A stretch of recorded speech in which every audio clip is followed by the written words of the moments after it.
আসসালামু আলাইকুম এভরিওয়ান, সবাই ভালো আছো আশা করি।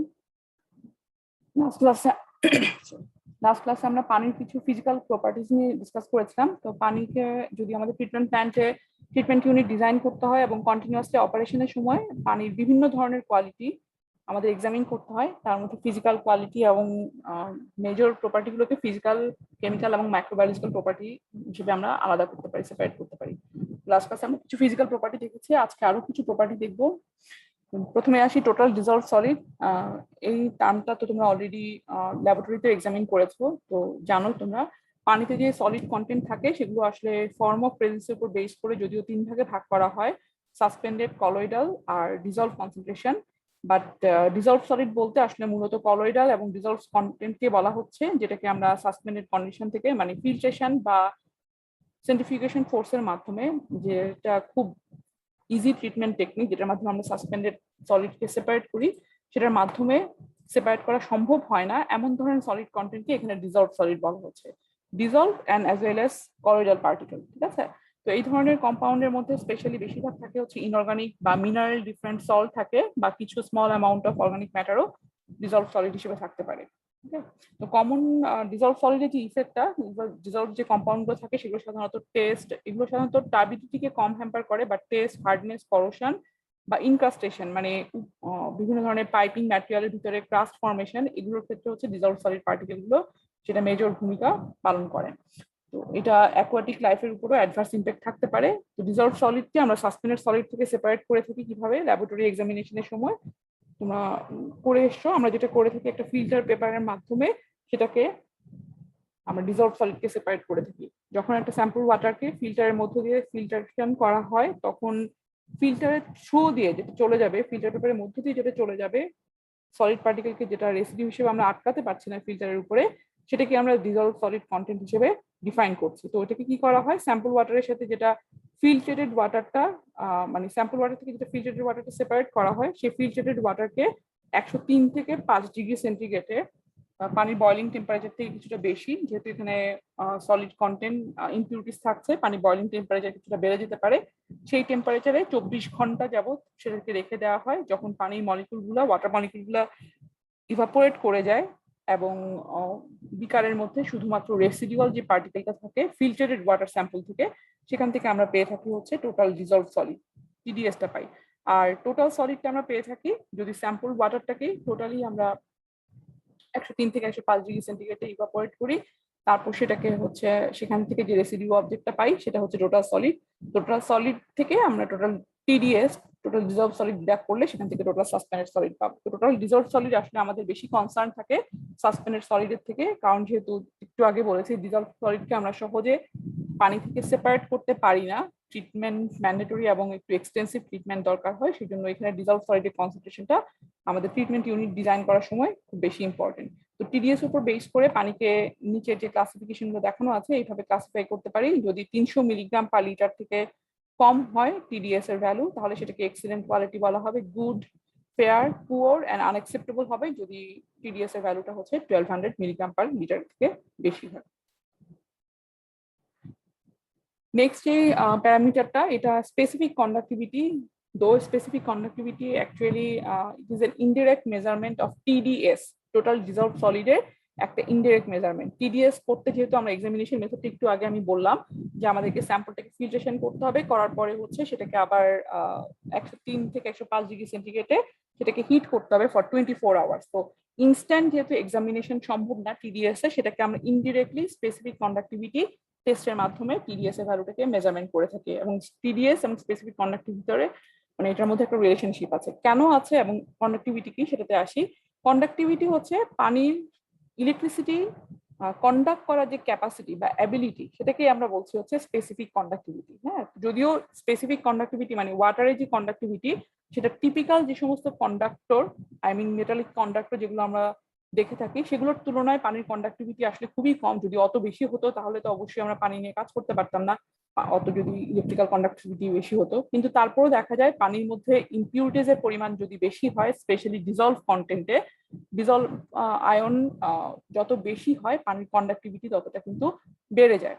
তো ইনডিরেক্টলি এটা আয়নিক স্ট্রেংথটা আসলে কন্ডাক্টিভিটি এক্সপ্রেস করে। এবং আয়নিক স্ট্রেন্থ বলতে আয়নাইজ সাবস্টেন্স কোনগুলো হয়, সাধারণত কিন্তু সাসপেন্ডেড পার্টিকেল কখনো আয়নাইজ থাকে না, থাকে হচ্ছে ডিজলভ কন্টেন্ট গুলো। তো ডিজলভ সলিড গুলোই কিন্তু পানিতে সাধারণত, স্পেশালি সল্ট গুলো যখন পানিতে ডিজলভ হয় সেগুলো কিন্তু ক্যাটায়ন অ্যানায়নে ভাগ হয়ে আয়নাইজ সাবস্টেন্স হিসেবে আসে, এবং সেই আয়নাইজ সাবস্টেন্স গুলোই কিন্তু পানিতে কন্ডাক্টিভিটি ডেভেলপ করতে সাহায্য করে। দ্যাটস ওয়াই এটাকে আমরা ইনডিরেক্টলি একটা কোয়ান্টিটেটিভ না, একটা qualitative measurement of TDS. That means আমরা মোটামুটি বলতে পারি যে কন্ডাক্টিভিটি এই ভ্যালু থেকে বেশি হওয়া মানে হচ্ছে টিডিএস এর ভ্যালু বেশি, এটা কম হওয়া মানে হচ্ছে বেশি, কিন্তু এক্স্যাক্টলি বলা যাবে না, কারণ সকল ডিজলভ সলিডই যে আয়নাইজ সাবস্টেন্স হিসেবে থাকে এবং ইকুয়ালি কন্ডাক্টিভিটি ডেভেলপ করে তা কিন্তু না। তো এখন আসলে যে কন্ডাক্টিভিটি টেস্ট আমরা কিভাবে করে থাকি, কন্ডাক্টিভিটি মিটার আছে, সেটার মাধ্যমে আমরা টেস্ট করে থাকবো। কিন্তু সেটা কিভাবে মেজারমেন্ট করে, সেটা হচ্ছে ইলেকট্রিক্যাল রেজিস্ট্যান্স আসলে মেজারমেন্ট করে। ইলেকট্রিক্যাল রেজিস্ট্যান্স যদি বেশি শো করে that means conductivity com, resistance যদি কম শো করে কন্ডাক্টিভিটি বেশি, মানে রেসিপ্রোকাল আসলে রিলেশনশিপটা ইলেকট্রিক্যাল রেজিস্ট্যান্স। তো আসলে মেজারমেন্ট করা হয় ইলেকট্রিক্যাল রেজিস্ট্যান্স, যেটা আমরা ওহমে এক্সপ্রেস করে থাকি, এবং যেই সেটআপে করা হয় সাধারণত দুটো ইলেকট্রোড বসানো থাকে, 1 সেন্টিমিটার একটা ওয়াটার কলাম যেটাতে ইলেকট্রোড দিয়ে টেস্ট করা হবে সেটা 1 সেন্টিমিটার ওয়াটার কলাম হবে, এবং ক্রস সেকশন এরিয়া হবে 1 সেন্টিমিটার। দ্যাট মিনস এটার ভলিউম হবে 1 সেন্টিমিটার কিউব।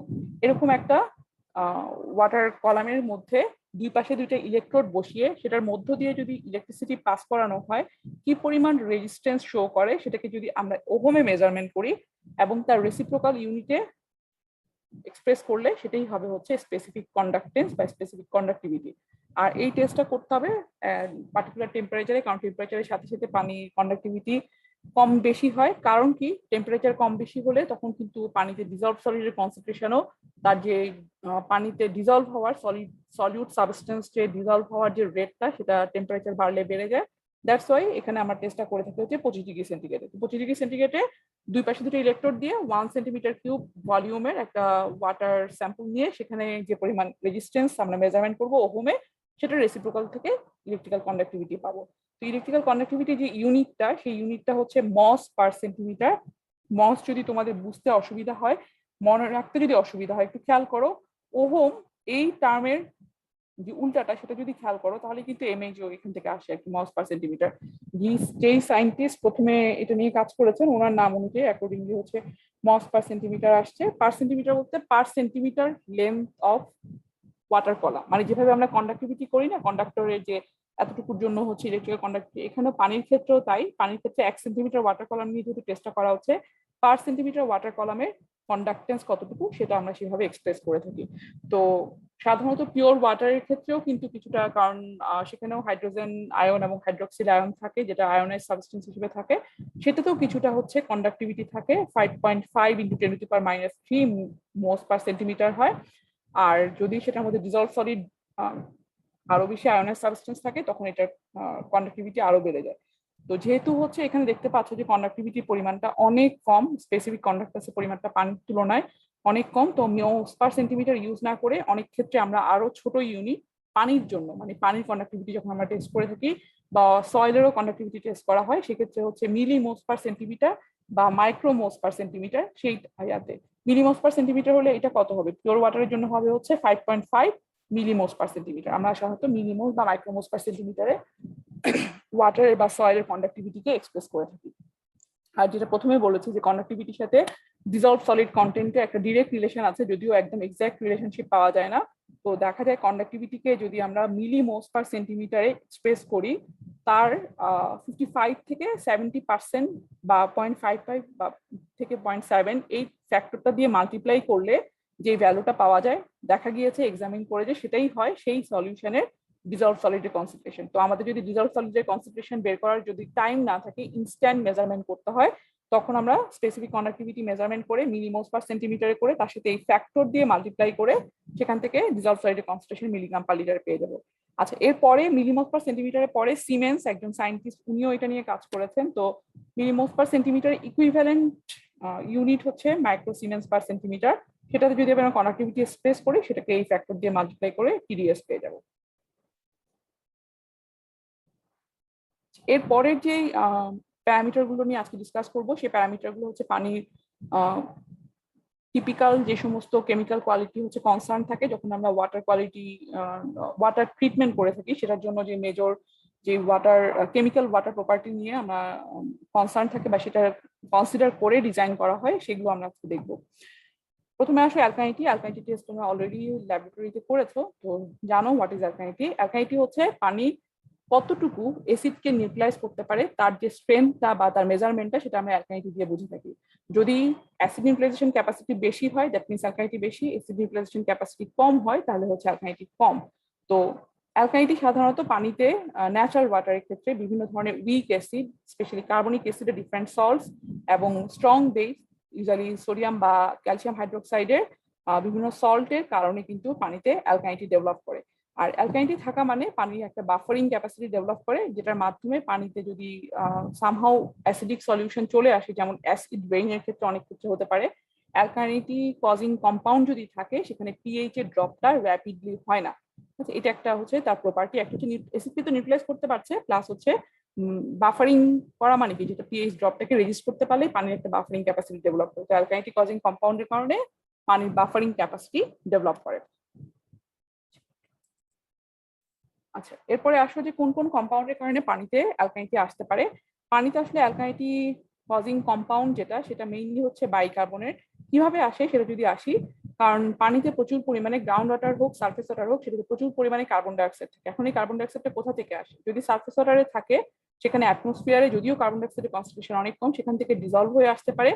অথবা অথবা পানিতে প্রচুর পরিমাণে অর্গানিক ওয়েস্ট থাকে। আমরা জানি পানির মধ্যে বিভিন্ন ধরনের, ধরো লতা পাতা বা হিউম্যান ওয়েস্ট, এনিম্যাল ওয়েস্ট যেগুলো আসে, এগুলো প্রচুর অর্গানিক ওয়েস্ট থাকে যেগুলো কন্টিনিউয়াসলি ডিকম্পোজ হতে থাকে পানিতে থাকার সময়। তো যখন ডিকম্পোজ হয় তখন সেখানে বাই প্রোডাক্ট হিসেবে সেখানে অ্যাডিশনাল মলিকুলার কার্বন ডাইঅক্সাইড তৈরি হয়, যে কার্বন ডাইঅক্সাইড ফর্মে অথবা হচ্ছে কার্বনিক অ্যাসিড ফর্মে পানিতে থাকতে পারে।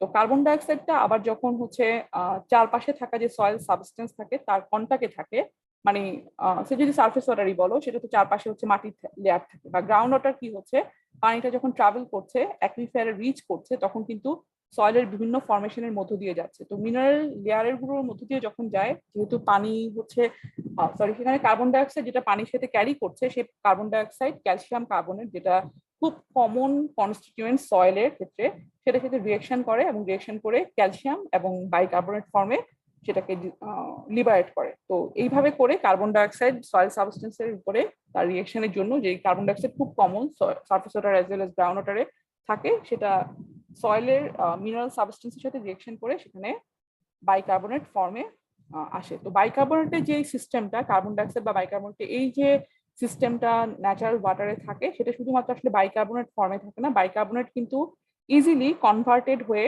আইদার কার্বনেটে চলে যেতে পারে, কার্বনেট কম্পাউন্ডে ট্রান্সফর্ম হতে পারে, অথবা কার্বনিক অ্যাসিডও ফর্ম করতে পারে। তবে কোনটা ফর্ম করবে, মানে পানিতে এই যে তিনটা কম্পাউন্ড বললাম, যে কার্বনিক অ্যাসিড থেকে সেটা কার্বনেটের বাইকার্বনেট হিসেবে ফর্ম করতে পারে ডিসোসিয়েটেড হয়ে, আবার বাইকার্বনেট ডিসোসিয়েটেড হয়ে কার্বনেট ফর্ম করতে পারে। তো তিনটা কম্পাউন্ডের মধ্যে কোনটা কখন বেশি থাকবে, মানে তিনটা কম্পাউন্ডই কিন্তু ন্যাচারাল ওয়াটারে থাকে, কিন্তু কোনটা কখন বেশি থাকবে সেটা ডিপেন্ড করবে হচ্ছে পানির পিএইচ এবং পানির টেম্পারেচারের উপরে। তার সাথে এগুলো প্রপোর্শনালি ভ্যারি করে, যে বাইকার্বনেট থাকবে বেশি নাকি হচ্ছে সেটা কনভার্টেড হয়ে কার্বনিক অ্যাসিড বেশি থাকবে, নাকি হচ্ছে কার্বনেট বেশি থাকবে, মানে কোন রিয়েকশনটা মোর স্টেবল সেটা হচ্ছে ডিপেন্ড করবে পানির পিএইচ এবং টেম্পারেচারের উপরে। এখন আসো এই তিনটা যে কম্পাউন্ড বলছি, যে কার্বনিক অ্যাসিড, বাইকার্বনেট এবং কার্বনেট, তার মধ্যে আসলে অ্যালকাইনিটি কজিং কম্পাউন্ড কোনটা?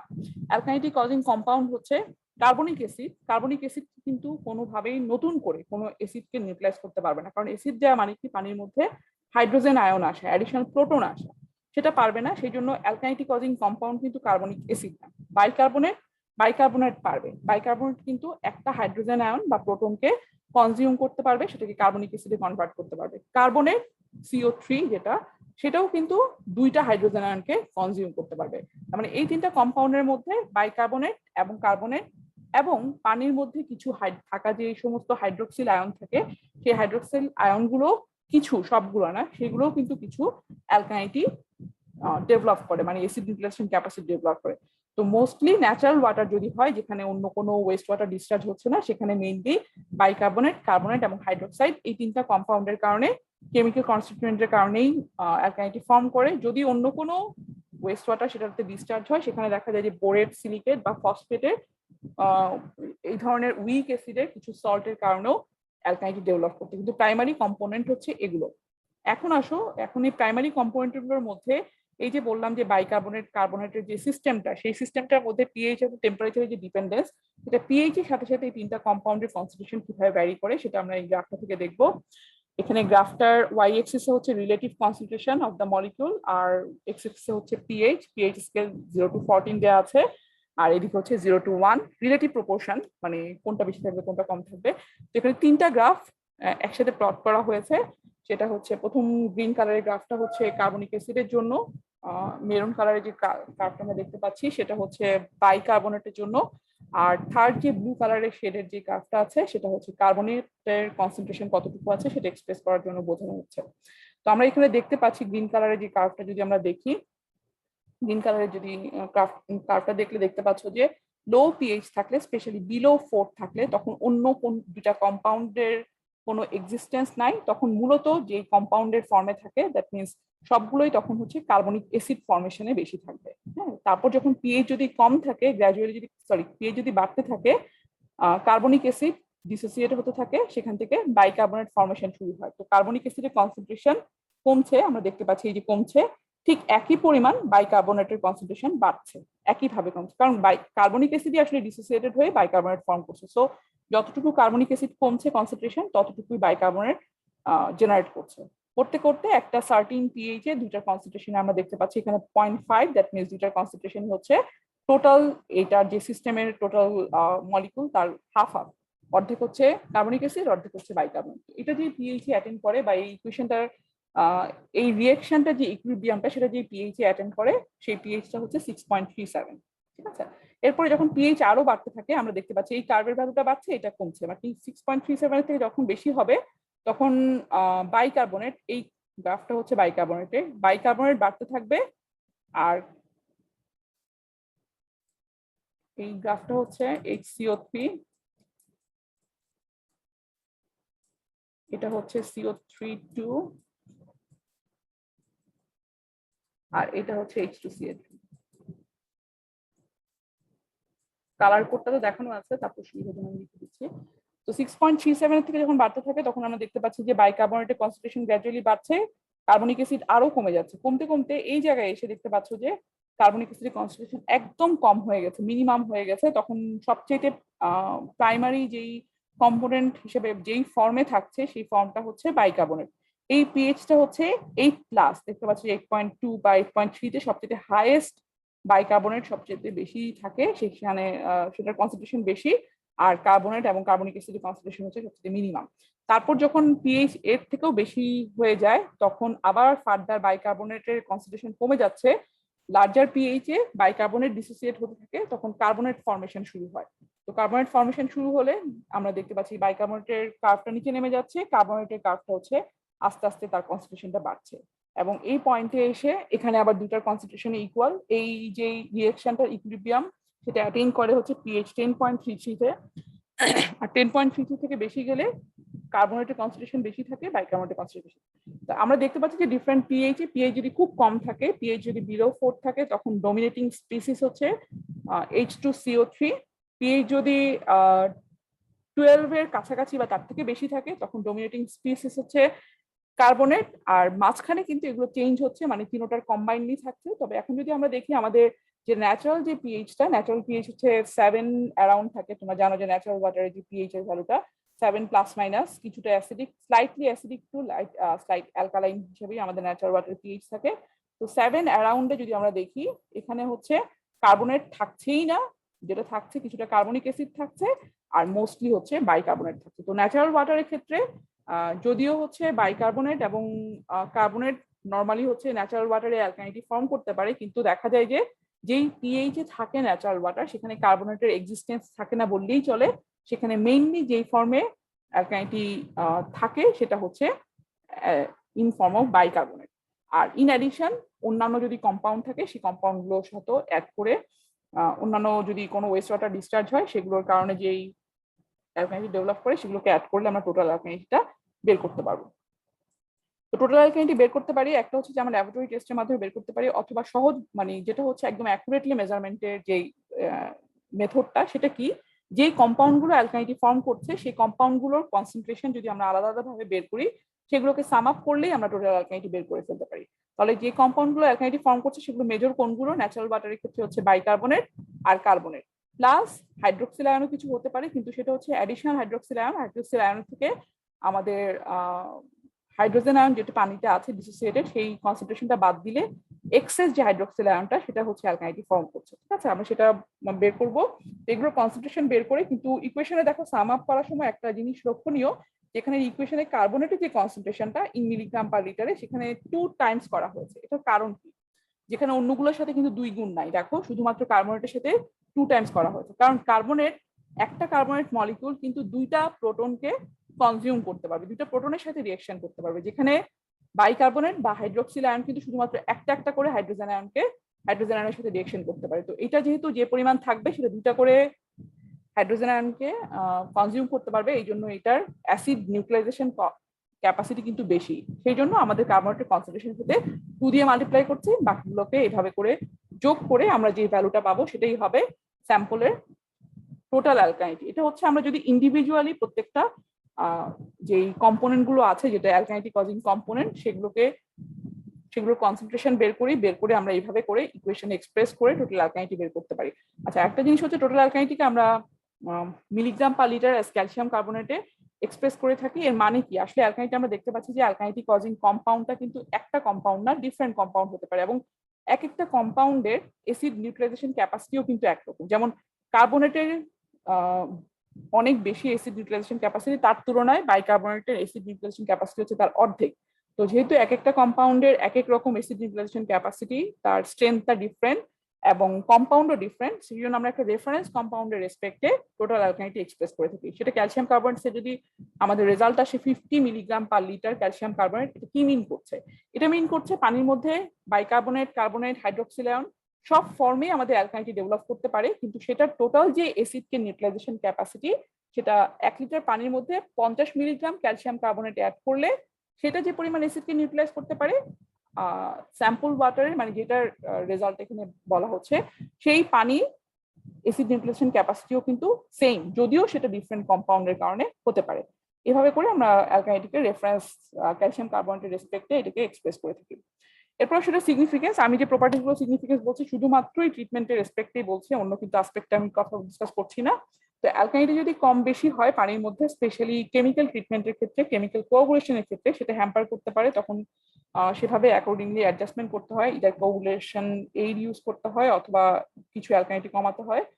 আবার যদি আয়রন রিমুভাল টেকনিক হয়, অক্সিডেশন প্রসেস যেখানে করা হয়, আয়রন রিমুভাল সাধারণত আয়রনের তোমার ডিজলভ ফর্ম থেকে আমরা যেটা হচ্ছে প্রেসিপিটেট করে যায়, সেই ফর্মে অক্সিডেশনের মাধ্যমে সেটাকে কনভার্ট করে নেই।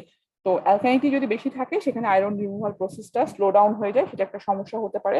যদিও অ্যালকালিনিটির পাবলিক হেলথ কোনো সিগনিফিকেন্স নাই, মানে আমাদের যদি অ্যালকালিনিটির পরিমাণ পানিতে বেশি হয় এমন না যে আমাদের খেলে কোনো শরীরে ক্ষতি করবে, অ্যাডভার্স ইফেক্ট হবে, সেটার কোনো সমস্যা না, শুধুমাত্র ট্রিটমেন্টের ক্ষেত্রে এটার ভ্যালুটা কম বেশি হতে পারে। যদিও অ্যালকালিনিটির অনেক সিগনিফিকেন্স আছে, ন্যাচারাল ওয়াটারে বা গ্রাউন্ড ওয়াটারে, মানে স্পেশালি হচ্ছে সারফেস ওয়াটারে এটা কম বেশি থাকলে কি প্রবলেম হবে সেটা আশা করি তোমরা জানো, তোমরা ল্যাবে দেখে এসছো, সেটার অনেক সিগনিফিকেন্স আছে। কিন্তু এমনিতে অ্যালকালাইন ওয়াটার, মানে অ্যালকালাইন ওয়াটার না, এটা ঠিক অ্যালকালিনিটির পরিমাণ যদি বেশি থাকে সেই পানিটা যদি আমরা কনজিউম করি আমাদের শরীরে তেমন কোনো সমস্যা হবে না।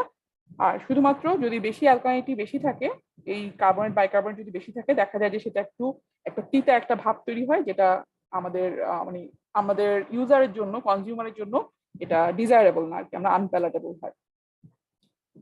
এরপর আসলে অ্যালকালিনিটি এক্সামিনেশন যদিও তোমরা অলরেডি শিখে আসছো, ল্যাবরেটরি টেস্ট কিভাবে করতে হয় সেই মেথডটাই আমরা এখানে ডিসকাস করব। আশা করি তোমাদের গুলো জানাই আছে, শুধু একটু রিপিট করছি, সহজে তোমরা বুঝতে পারবে। অ্যালকালিনিটি এক্সামিনেশনের সময় আমাদের পিএইচ স্কেলের যে চেঞ্জটা, সেটা এখানে মেজর যে পয়েন্টগুলো, সেই কি পিএইচ গুলো এখানে আইডেন্টিফাই করা হয়েছে। আর অ্যালকালিনিটি টেস্ট যদি আমরা টাইট্রেশন বেসিসে করি, যেহেতু অ্যালকালিনিটি হচ্ছে অ্যাসিড নিউট্রালাইজেশন ক্যাপাসিটি আমরা আইডেন্টিফাই করছি, সেই জন্য আমরা স্ট্রং একটা অ্যাসিড দিয়ে, সাধারণত সালফিউরিক অ্যাসিড অথবা হচ্ছে হাইড্রোক্লোরিক অ্যাসিড দিয়ে টাইট্রেশনের মাধ্যমে আমরা অ্যালকালিনিটি ডিটারমিনেশন করে থাকি। এবং সালফিউরিক অ্যাসিডের মাধ্যমে যদি আমরা অ্যালকালিনিটি ডিটারমিনেশন করে থাকি ডিউরিং দ্য টাইট্রেশন প্রসেস, যেহেতু আমরা এখানে অ্যাসিড অ্যাড করছি, গ্র্যাজুয়ালি কিন্তু পানির পিএইচটা, যখন আমরা টাইট্রেন অ্যাড করতে থাকবো পানির পিএইচটা আস্তে আস্তে কমতে থাকবে, মানে এই দিকে নামতে থাকবে, কখনো এই দিকে আসবে না অ্যালকালিনিক টেস্টের সময়। আর অবজারভেশন করব আমরা দুইটা ইন্ডিকেটরের এন্ড পয়েন্টে, একটা হচ্ছে ফেনোক্সিলিন ইন্ডিকেটর আর একটা হচ্ছে মিথাইল অরেঞ্জ ইন্ডিকেটর। ফেনোক্সিলিন ইন্ডিকেটর তোমরা জানো যে 8.3 যদি বেশি থাকে, সেই পানিতে যদি আমরা ফেনোক্সিলিন ইন্ডিকেটর অ্যাড করি সেটার কালার হবে হচ্ছে পিঙ্ক কালার, আর যদি 8.3 বা এর থেকে কম থাকে তখন হচ্ছে এটা কালারলেস হবে। আর মিথাইল অরেঞ্জে এন্ড পয়েন্ট হচ্ছে 4.5, যেটা 4.5 এর থেকে কম থাকলে এটা অরেঞ্জ কালার বা রেড কালার শো করতে পারে, আর 4.5 এর থেকে যদি বেশি হয় সেটা সাধারণত ইয়েলো কালার শো করে। তো এই দুটো ইন্ডিকেটরের এই যে কালার চেঞ্জ করবে সেটা দিয়ে আমরা আমাদের ইকুয়েশনের টাইটেশনের এন্ড পয়েন্ট গুলো অবজার্ভ করতে পারবো। কিন্তু অবভিয়াসলি শুধুমাত্র এই দুইটা পিএইচ, এই দুইটা পিএইচ এ এই ইন্ডিকেটর গুলো কালার চেঞ্জ করবে, শুধুমাত্র ওই পিএইচ গুলোই কিন্তু আমরা অবজার্ভ করতে পারবো। দ্যাট মিনস 8.3 আর 4.5 শুধুমাত্র এই পিএইচ এ আমরা অবজার্ভ করতে পারবো। এখন আসো আমরা যদি টেস্টে আসি, টেস্টে কি হবে? টেস্টটা হয়ে আমি ধরে নিচ্ছি যে আমাদের স্যাম্পল ওয়াটারটা, যে স্যাম্পলে আমরা অ্যালকালিনিটি টেস্ট করবো সেটার পিএইচ অলরেডি মেজার করেছি, সেই পিএইচটা হচ্ছে 10। ঠিক আছে, 10 হলে আমরা প্রথমে স্টেপে হচ্ছে ফেনোক্সিলিন ইন্ডিকেটর অ্যাড করবো, সেটা পিঙ্ক কালার আসলো। তারপর আমরা সালফিউরিক অ্যাসিড দিয়ে টাইটেশন শুরু করব। টাইটেশন করতে করতে সালফিউরিক অ্যাসিড অ্যাড করতে থাকবো, টাইটেশন হতে থাকবে এবং পিএইচ কমতে থাকবে। এবং যেই পিএইচ এ যখনই হচ্ছে 8.3 বা তার থেকে কমে গেল তখনই হচ্ছে ফেনোক্সিলিনটা কালারলেস হয়ে গেল, আমাদের এই এন্ড পয়েন্টে অবজারভেশনটা শেষ হয়ে গেল। এরপরে তখন আর ফেনোক্সিলিনের মাধ্যমে কিছু পাওয়া সম্ভব না, তখন মিথাইল অরেঞ্জ অ্যাড করতে হবে, ফার্দার আবার সালফিউরিক অ্যাসিড অ্যাড করতে থাকতে হবে, টাইটেশন করতে হবে, করতে করতে সেটা যখন মিথাইল অরেঞ্জের কালার চেঞ্জ করবে তখন আমরা স্টপ করে দিব। সেটা হচ্ছে মিথাইল অরেঞ্জের এন্ড পয়েন্টে অবজারভেশন। এইভাবে করে আমাদের পানির পিএইচ যদি 10 হয় আমরা দুইটা স্টেপে এখানে অবজারভেশন করছি। এখন আসলে এই যে দুইটা স্টেপে অবজারভেশন করছি, দুইটা স্টেপে ট্রাইটেন্টে রেকর্ড করছি, সেই সময় আসলে কি হচ্ছে, মানে রিঅ্যাকশন গুলো কি হচ্ছে, বা সেই সময় পানির মধ্যে মেজর স্পিসিস গুলো সেই কন্ডিশনে কি ছিল সেটা যদি আমরা একটু দেখি। তো আমি বলেছিলাম কিন্তু যে পানির পিএইচটা হচ্ছে 10। তো পানির পিএইচ 10 হলে এই যে কার্বনিক অ্যাসিডের যে সিস্টেমটা আমরা দেখালাম, এখানে যদি দেখো এখানে মোস্টলি কি কি ফরম্যাটে থাকবে, কার্বনিক অ্যাসিড কিন্তু থাকছেই না পানিতে, যেই ফর্মে মেইনলি অ্যালকালিনিটি কজিং কম্পাউন্ড থাকছে সেটা হচ্ছে কার্বনেট এবং বাইকার্বনেট। কিন্তু 10 থেকে যখন আমরা 10-এ এই সময় যখন আমরা সালফিউরিক অ্যাসিড অ্যাড করা শুরু করি, যদিও সেখানে কার্বনেট এবং বাইকার্বনেট দুই ফর্মেই কম্পাউন্ড আছে, কিন্তু তখন শুরুতে হচ্ছে রিঅ্যাকশন করবে হচ্ছে পানিতে থাকা কার্বনেট কম্পাউন্ড গুলো। ঠিক আছে, যখন 10-এ আমরা সালফিউরিক অ্যাসিড অ্যাড করছি শুরুতে হচ্ছে রিঅ্যাকশন করছে কার্বনেট গুলো যে অ্যাসিডটা অ্যাড করা হচ্ছে সেটা প্রোটনটাকে কনজিউম করে সেটাকে বাইকার্বনেট ফর্মে করতে থাকবে, এবং এই ফর্মেশন কন্টিনিউ করতে থাকবে টিল 8.3। মানে 8.3 তে আসলে কি হবে, 8.3 তে আসলে পানিতে থাকা যে সমস্ত কার্বনেট ছিল সেই কার্বনেট গুলো সবই হচ্ছে বাইকার্বনেটের ফর্মেশন হয়ে যাবে। যেটা আমরা তো 8.3 তে বুঝতে পারবো না, ফেনোক্সিলিন কালার চেঞ্জ করলে বুঝতে পারবো যে এই রিঅ্যাকশনটা কমপ্লিট হয়ে গিয়েছে, এই রিঅ্যাকশনটা সকল কার্বনেটই বাইকার্বনেটে কনভার্ট হয়ে গেছে।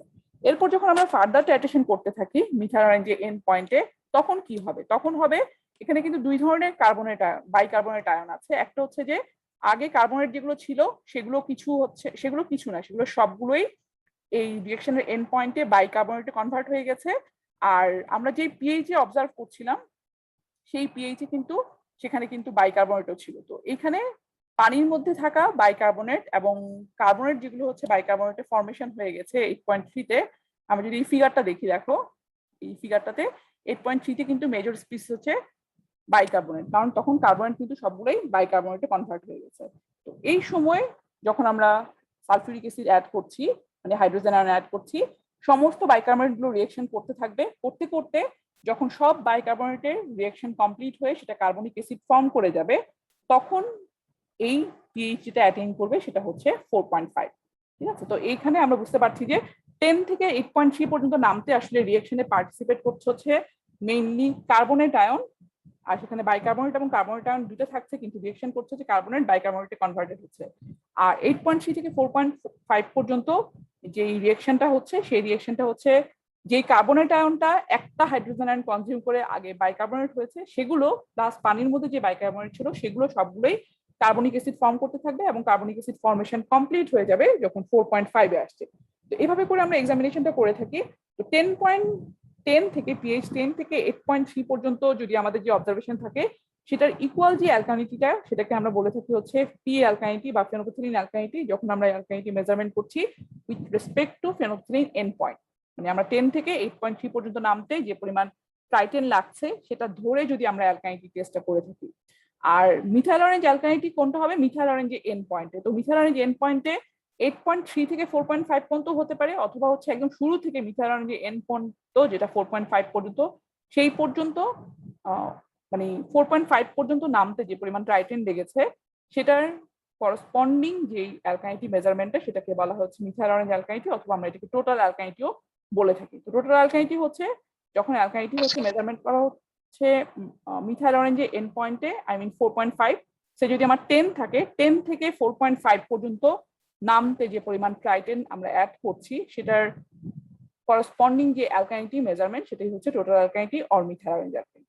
তো আশা করি এগুলো তোমরা আগেই জানো, সেগুলো বুঝতে পারছো। এখানে মাঝখানে কিন্তু 8.3 আর 4.5 এর মধ্যে একটা ইম্পর্টেন্ট পিএইচ আছে, যদিও সেটা আমরা অবজার্ভ করতে পারি না। সেই ইম্পর্টেন্ট পিএইচটা কি? সেই ইম্পর্টেন্ট পিএইচটা হচ্ছে 6.37, যেখানে এই রিঅ্যাকশন হতে হতে বাইকার্বনেট এবং কার্বনিক অ্যাসিডের কনসেন্ট্রেশনটা ইকুয়াল হয়ে যায়। সেই ইকুইলিব্রিয়াম পিএইচটা হচ্ছে 6.37, কিন্তু এটাকে আমরা আসলে ফিজিক্যালি যখন টাইট্রেশন করব তখন আমরা অবজার্ভ করতে পারি না।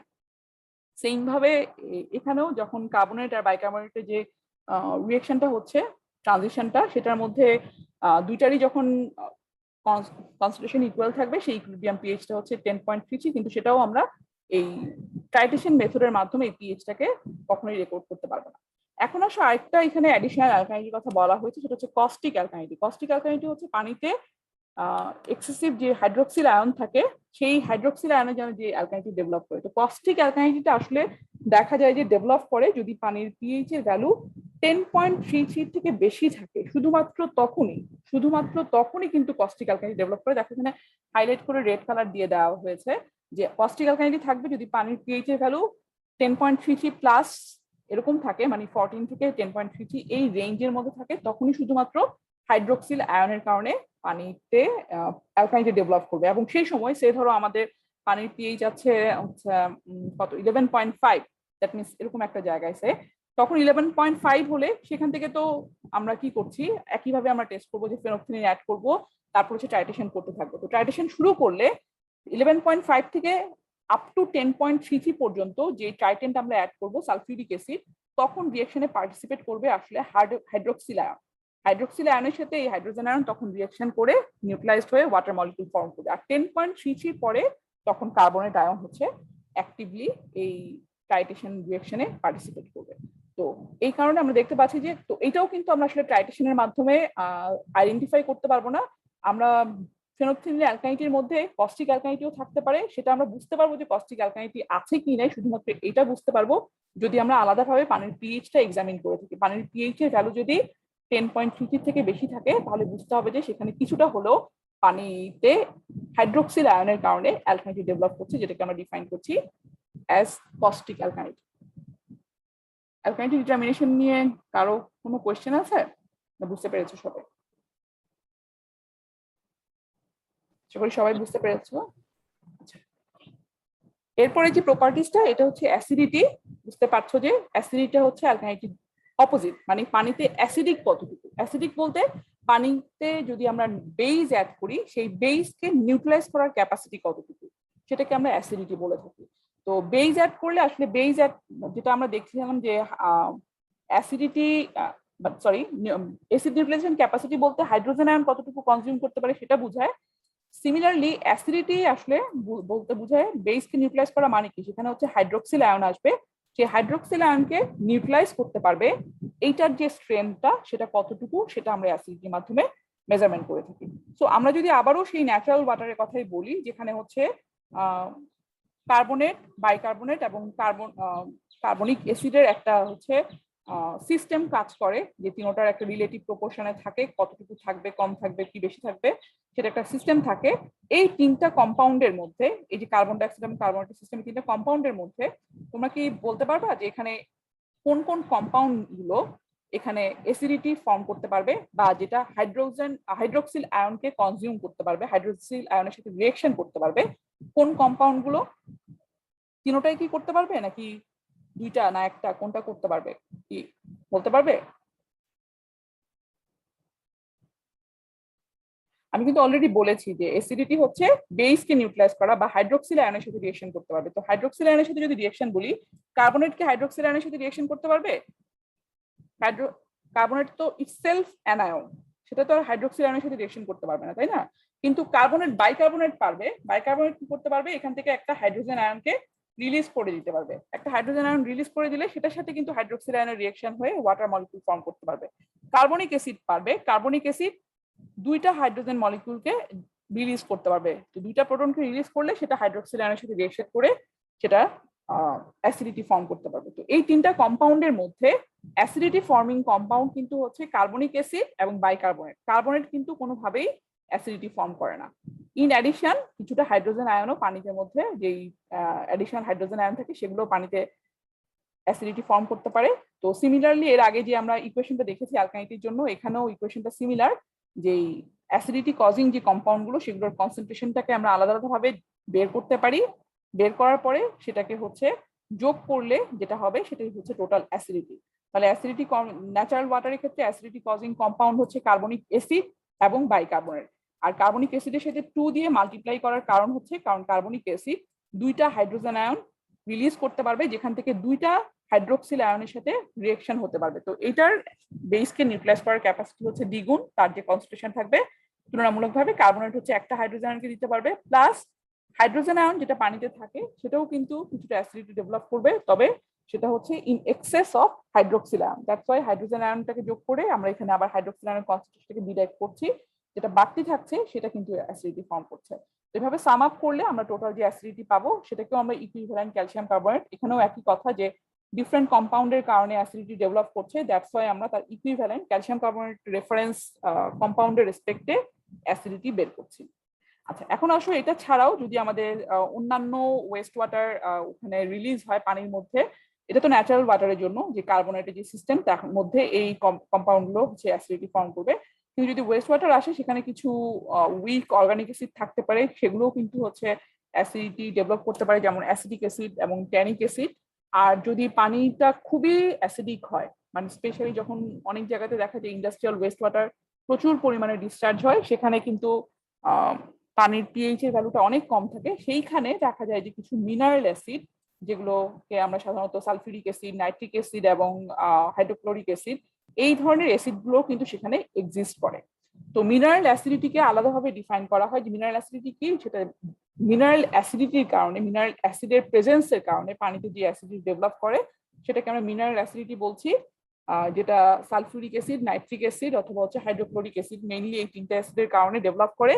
এবং সেটা সাধারণত ইন্ডাস্ট্রিয়াল ওয়েস্ট নিয়ে যদি আমরা কাজ করি, ইন্ডাস্ট্রিয়াল ওয়েস্টকেও ট্রিটমেন্ট করতে গেলেও তো সেটাকে আমরা ওয়েস্ট ওয়াটার ক্যারেক্টারিস্টিক্স বের করতে হবে, সেক্ষেত্রে দেখা যায় যে অনেক ক্ষেত্রে সেখানে হচ্ছে মিনারেল অ্যাসিডিটি থাকে। এবং টিপিক্যালি যখন মিনারেল অ্যাসিডিটি ডেভেলপ করে দেখা যায় পানির পিএইচ এর ভ্যালুটা খুবই কম, সেটা সাধারণত 4.5 এর থেকে, মানে স্ট্রং অ্যাসিড যদি বেশি পরিমাণে থাকে অবভিয়াসলি পানির পিএইচটা অনেক কমে যায়, 4.5 এর থেকে কম থাকলে শুধুমাত্র মিনারেল অ্যাসিডিটি ডেভেলপ করে পানিতে।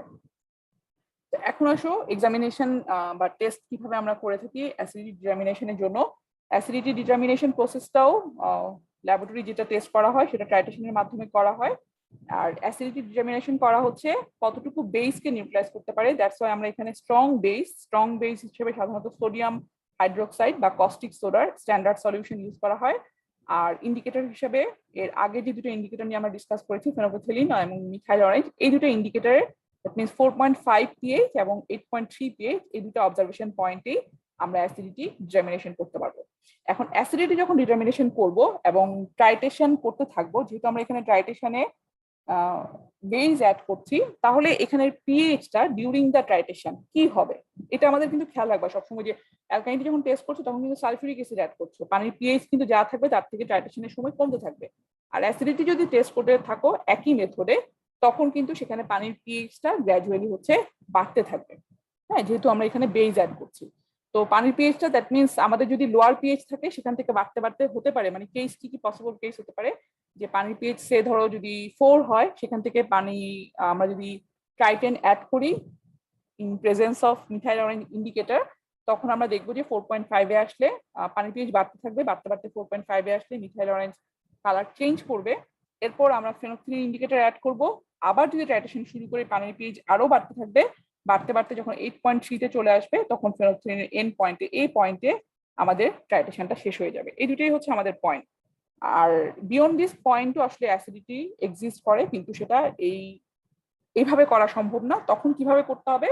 তখন হচ্ছে ইন্ডিভিজুয়াল কম্পাউন্ডের এই যে কনসেন্ট্রেশন আমি একটু আগে ডিসকাস করলাম ইকুয়েশনের মাধ্যমে, যে ইন্ডিভিজুয়াল কোন কোন কম্পাউন্ড এখানে অ্যাসিডিটি ফর্ম করছে, সেগুলোর কনসেন্ট্রেশন কতটুকু আছে পানিতে, সেটা এক্সামিন করে সেটাকে সাম আপ করে আমাদেরকে অ্যাসিডিটি বের করতে হবে। কিন্তু টাইট্রেশন মেথডের মাধ্যমে শুধুমাত্র এই রেঞ্জের মধ্যে, এই রেঞ্জ পর্যন্ত আমরা হচ্ছে অ্যাসিডিটি ডিটারমিনেশন করে থাকি। এখন আসো, এই যে বললাম যে 3 থেকে 4.5 এ আসলো, 4.5 থেকে 8.3 তে, যেটা আমাদের টাইট্রেশনের যে রেঞ্জটুকু, সেটুকুর মধ্যে আসলে কি রিঅ্যাকশন হয়। প্রথম কথা হচ্ছে যে 4.5 এর থেকে যদি কম থাকে তখনই শুধুমাত্র মিনারেল অ্যাসিড কিন্তু ডেভেলপ করে। হ্যাঁ, এবং আমরা যদি এই কার্ভটা দেখি, দেখো 4.5 পর্যন্ত মোটামুটি কার্বনিক অ্যাসিডই থাকে। কার্বনিক অ্যাসিড ইনফ্যাক্ট ডিসোসিয়েশন হওয়া শুরু হয় না। তো 4.5 এর থেকে যদি আমাদের স্যাম্পল ওয়াটারে পিএইচ কম থাকে, তখন বুঝতে হবে তখন যেই অ্যাসিডিটিটা আছে, কার্বনিক অ্যাসিড তো আছেই, তার সাথে সাথে মিনারেল অ্যাসিডও আছে। এবং এই সময় যে রিঅ্যাকশনে পার্টিসিপেট করবে যে অ্যাসিডিটি কজিং কম্পাউন্ড, সেগুলো হচ্ছে মিনারেল অ্যাসিড। মানে যদি আমাদের সে ধরি 3.5 আছে পানি, তারপর হচ্ছে সেখানে আমরা সোডিয়াম হাইড্রোক্সাইড অ্যাড করছি, তখন 4.5 পর্যন্ত নামতে যে পরিমাণ ট্রাইটেন লাগছে, আই মিন সোডিয়াম হাইড্রোক্সাইড, সেটার ইকুয়াল যে অ্যাসিডিটি ভ্যালুটা, সেটাকে বলা হয় হচ্ছে মিনারেল অ্যাসিডিটি। দ্যাট মিনস সেখানে যদি HCl, H2SO4 এই ধরনের অ্যাসিডিক কম্পাউন্ড গুলো থাকে, সেগুলোই এখানে পার্টিসিপেট করছে টু রিচ দ্য পিএইচ এট 4.5। এখানে অন্য কোনো কার্বনিক অ্যাসিডের কোনো কম্পাউন্ড এখানে রিঅ্যাক্ট করছে না। তারপর যদি আমরা ফার্দার ফেনোথিলিন দিয়ে এক্সামিন করা শুরু করি, আই মিন টাইট্রেশন করা শুরু করি, তারপরের স্টেপে কি হবে? তারপরের স্টেপে হচ্ছে কার্বনিক অ্যাসিড এখানে টাইট্রেশনে পার্টিসিপেট করবে। কার্বনিক অ্যাসিড ডিসোসিয়েট হবে, ডিসোসিয়েট হয়ে সেখানে হাইড্রোজেন আয়ন রিলিজ করবে এবং বাইকার্বনেট ফর্ম করবে। সেই হাইড্রোজেন আয়নটাই এখানে কস্টিক সোডা থেকে আসা, বেস থেকে আসা যে হাইড্রোক্সিল আয়ন, তার সাথে রিঅ্যাকশন করে ওয়াটার মলিকিউল ফর্ম করবে। এবং এই রিঅ্যাকশনটা কমপ্লিট হবে 8.3 তে। তাহলে 8.3 তে আসলে কি হচ্ছে? 8.3 তে আসলে পানিতে যে ন্যাচারাল ওয়াটারে যে কার্বনিক অ্যাসিড থাকছে টাইট্রেশন করার ফলে, সেটা কিন্তু আর থাকছে না। সেই সকল কার্বনিক অ্যাসিড কনভার্টেড হয়ে যাচ্ছে বাইকার্বনেট ফর্মে। কিন্তু টিল নাও বাইকার্বনেটও কিন্তু আবারও কি করতে পারবে? আবারও কিন্তু বেসকে কিন্তু নিউট্রালাইজ করতে পারবে, কারণ বাইকার্বনেট রিলিজ হয়ে যেতে পারে। বাইকার্বনেট রিলিজ হয়ে রিলিজ করতে পারে হাইড্রোজেন আয়ন, সেটাকে কার্বনেট আয়নে কনভার্টেড হতে পারে। সেই হাইড্রোজেন আয়ন কিন্তু হাইড্রোক্সিল আয়নের সাথে রিঅ্যাকশন করে পানি ফর্ম করতে পারে। বাট এই রিঅ্যাকশনটা বাইকার্বনেটে যেই বেসকে নিউট্রালাইজেশনটা, সেটা হয় হচ্ছে 8.3 পরে। সো আমরা এখানে কিন্তু আমরা যে ফেনোথিলিন ইন্ডিকেটরের মাধ্যমে যদি আমরা টাইট্রেশন করি, সেখানে কিন্তু বাইকার্বনেটের যে বেসকে নিউট্রালাইজ করার যে ক্যাপাসিটি, সেই ইকুইভ্যালেন্ট অ্যাসিডিটিটা কিন্তু আমরা পাবো না। আমরা এখানে পাবো হচ্ছে শুধুমাত্র কার্বনিক অ্যাসিড থেকে বাইকার্বনেট, কার্বনিক অ্যাসিডেরও হাফ পাচ্ছি। কার্বনিক অ্যাসিড অর্ধেক কতটুকু বেসকে, কারণ অর্ধেক কি, সেটা কিন্তু দুইটা বেসকে নিউট্রালাইজ করতে পারে, মানে দুইটা হাইড্রোক্সিল মলিকিউলকে আসলে নিউট্রালাইজ করতে পারে। কিন্তু এখান থেকে রিলিজ হচ্ছে অনলি একটা হাইড্রোজেন আয়ন, একটা মলিকিউল, একটা হাইড্রোক্সিল আয়নের সাথে রিঅ্যাকশন হচ্ছে, বাকিটা কিন্তু পরের স্টেপে হচ্ছে।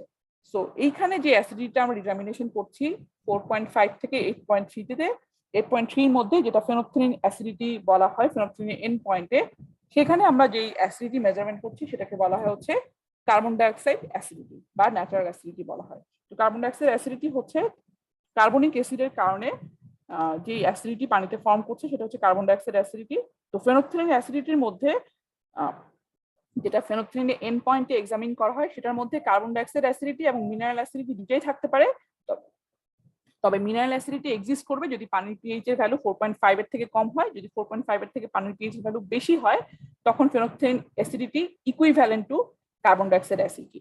তোমরা, আমার মনে হয় যদি মনে থাকে তোমাদের, কার্বন ডাইঅক্সাইড টেস্ট করে আসছো এবং সেখানে কিন্তু ফেনোথিলিন অ্যাসিডিটি বের করেছো, যদিও সেটা হয়তো খেয়াল করোনি। ফেনোথিলিন অ্যাসিড বের করেছো, কিন্তু তোমাদের স্যাম্পলের পিএইচ ছিল গ্রেটার দেন 4.5। সেখানে আমরা ফেনোথিলিন দিয়ে টেস্ট করেছি, টেস্ট করে হচ্ছে সেখানে পিএইচটাকে, টাইট্রেশনের এন্ড পয়েন্টটাকে অবজার্ভ করা হয়েছে আপ টু 8.3 তে। তো এর মধ্যে যদি 4.5 থেকে 8.3 এর মধ্যে হয়, তাহলে ফেনোথিলিনের অ্যাসিডিটির মধ্যে মিনারেল অ্যাসিডিটি পড়ছে না, শুধুমাত্র এই কম্পাউন্ডটা এখানে রিঅ্যাকশনে পার্টিসিপেট করছে, এবং সেটাই ইকুইভ্যালেন্ট হচ্ছে কার্বন ডাইঅক্সাইড অ্যাসিডিটি। বাট ফেনোথিলিনের অবজারভেশন পয়েন্ট পর্যন্ত আসলে আমরা টোটাল অ্যাসিডিটি এক্সামিন করতে পারি না। আমাদের টোটাল অ্যাসিডিটি এক্সামিন করতে হলে এই যে বাইকার্বনেট ফর্ম হচ্ছে সেগুলো আবার কার্বনেটে কনভার্টেড হয়ে কতটুকু হাইড্রোজেন আয়ন রিলিজ করছে এবং সেই হাইড্রোজেন আয়ন যেই ট্রাইটেন্টের সাথে যে পরিমাণ ট্রাইটেন্টের সাথে রিয়েকশনে পার্টিসিপেট করছে সেটার এন্ড পয়েন্ট পর্যন্ত যাওয়া দরকার এবং সেই এন্ড পয়েন্ট অ্যাটেইন করে অ্যাট পিএইচ 10.33। দ্যাট মিনস আমাদের অবজারভেশন যদি রিয়েকশন যদি আমরা কন্টিনিউ করতে পারি আপ টু 10.33, তাহলে যে পরিমাণ ট্রাইটেন লাগছে তা হবে হচ্ছে টোটাল অ্যাসিডিটির সমান। টোটাল অ্যাসিডিটি এই যে আমরা ইকুয়েশন লিখলাম সেইটা যদি আমরা পেতে চাই তাহলে কিন্তু আমাদেরকে টাইট্রেশন করতে হবে 10.33, বাট আমরা টাইট্রেশনের মেথডের মাধ্যমে এটা আমরা অবজার্ভ করতে পারি না, কারণ হচ্ছে 10.33 তে কালার চেঞ্জ করে এই ধরনের কোনো ইন্ডিকেটর অ্যাভেলেবেল নাই কমার্শিয়ালি। দ্যাটস ওয়াই পয়েন্টটাকে আসলে বের করতে পারি না। এটাকে বের করতে হলে আমাদের ইকুয়েশনের মাধ্যমে ইন্ডিভিজুয়াল কনসেন্ট্রেশন বের করতে হবে। আর 10.33 থেকে বেশি হলে সেখানে আসলে কোনো অ্যাসিডিটি থাকে না, কারণ সেখানে মেইনলি ন্যাচারাল ওয়াটারের যে কম্পাউন্ড থাকে সেটা থাকে হচ্ছে কার্বনেট, এবং কার্বনেট কিন্তু কোনো অ্যাসিডিটি ফর্ম করে না। ঠিক আছে, তো এই টার্মগুলো একটু তোমরা ডেফিনিশন গুলো দেখবে যেগুলো হাইলাইট করা আছে, মিনারেল অ্যাসিডিটি কি, কার্বন ডাইঅক্সাইড অ্যাসিডিটি কি এবং টোটাল অ্যাসিডিটি কি, একটু দেখবে।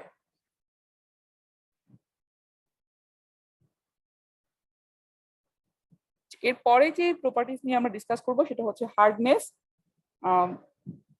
হার্ডনেস হচ্ছে পানিতে হার্ড ওয়াটার, সফট ওয়াটার। তোমার মনে হয় এই টার্ম তো অবশ্যই সবাই শুনো যে হার্ড ওয়াটার বা সফট ওয়াটার। আমরা বাসায় যে কমন যে ইউজের ক্ষেত্রে আমরা সফট ওয়াটার বা হার্ড ওয়াটার হলে কি সমস্যা হয়, যখন আমরা হার্ড ওয়াটার ইউজ করি, যখন সোপ কনজাম্পশন করি, সাবান দিয়ে যখন আমরা কাপড় ঘষি, তখন দেখা যায় যে যে পরিমাণ সোপ কনজাম্পশনে ফোম প্রডিউস হওয়ার কথা সেই ফোমটা প্রডিউস হয় না।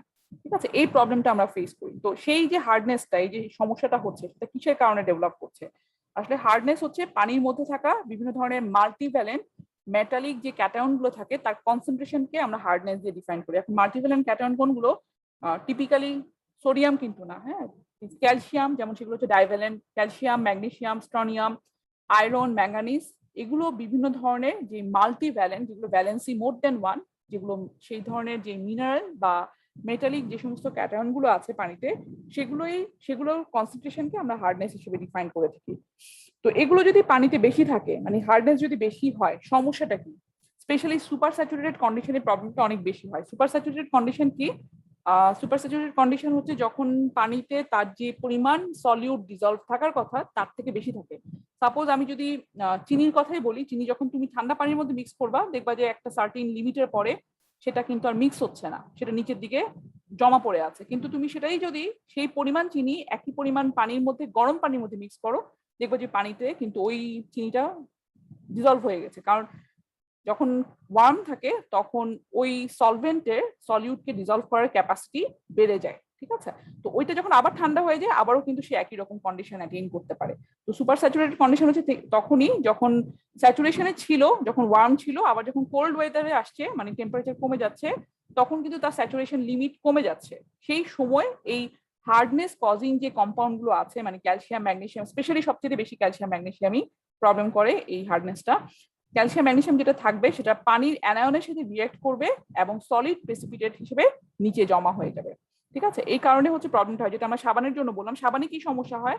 সাবান যখন আমরা ব্যবহার করছি, সাবানের মধ্যে অ্যাক্টিভ যে অ্যানায়ন কম্পাউন্ড গুলো থাকে সেটার সাথে ক্যালসিয়াম বা ম্যাগনেসিয়াম রিঅ্যাকশন করে এবং সেটার অ্যাক্টিভিটিটাকে কমিয়ে দেয়, যেটার কারণে কিন্তু ফোমটা প্রডিউস হয় না, আমরা আমাদের এক্সপেক্টেড রেজাল্টটা পাই না।